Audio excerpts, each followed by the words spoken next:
ایک عرب مسلمان لڑکی لندن میں زیر تعلیم تھی۔ ایک دن وہ اپنی سہیلی کے کسی تقریب میں گئی۔ کوشش کے باوجود وہ وہاں سے جلدی نہ نکل سکی۔ جب وہ اس فنکشن سے فارغ ہو کر نکلی تو رات کافی دیر ہو چکی تھی۔ اس کا گھر دور تھا۔ گھر جلدی پہنچنے کا ذریعہ زیر زمین چلنے والی ٹرین تھی، لیکن وہ ٹرین سے سفر کرنے سے کچھ خوف محسوس کر رہی تھی، کیونکہ برطانیہ میں اکثر رات کے وقت ٹرینوں اور اسٹیشنوں پر بہت سے جرائم پیشہ اور نشہ میں دھت افراد ہوتے ہیں۔ آئے روز ٹی وی چینلز اور اخبارات میں یہاں ہونے والی وارداتوں کا تذکرہ موجود ہوتا ہے۔ چونکہ اس لڑکی کو زیادہ دیر ہو چکی تھی اور بس کافی وقت لے سکتی تھی، اس لیے اس نے بہت سے خدشات اور خطرات کے باوجود ٹرین میں جانے کا فیصلہ کر لیا۔ یہ بات پیش نظر رہے کہ یہ لڑکی دیندار نہیں تھی، بلکہ بہت زیادہ آزاد خیال اور لبرل تھی۔ جب وہ اسٹیشن پر پہنچی تو یہ دیکھ کر اس کے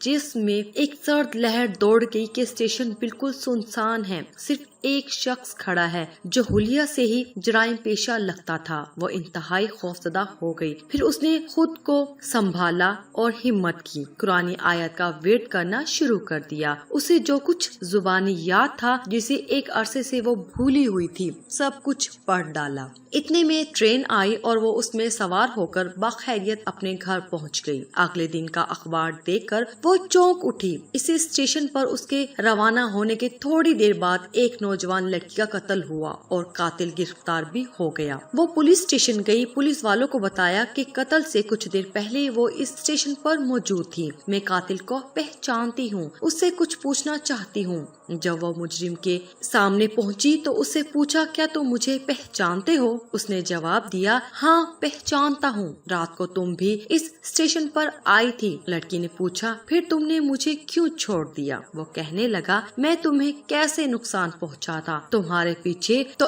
دو انتہائی صحت مند اور قد آور باڈی گارڈ تھے۔ یہ سن کر لڑکی حیران ہو گئی۔ اسے یقین ہو گیا کہ قرآن کی آیتوں کا ورد کرنے کی وجہ سے اللہ کی طرف سے اس کی حفاظت کی گئی۔ وہ واپسی پر اللہ کے تشکر اور احسان مندی کے جذبات سے مغلوب تھی۔ اللہ کی مدد اور نصرت پر اس کا بھروسہ مزید بڑھ گیا تھا۔ اگر ہم اپنے دل کی گہرائیوں سے اللہ کو پکاریں اور اللہ کی تائید اور نصرت پر بھروسہ رکھیں تو ہم اللہ کی رحمت سے کبھی محروم نہیں رہیں گے۔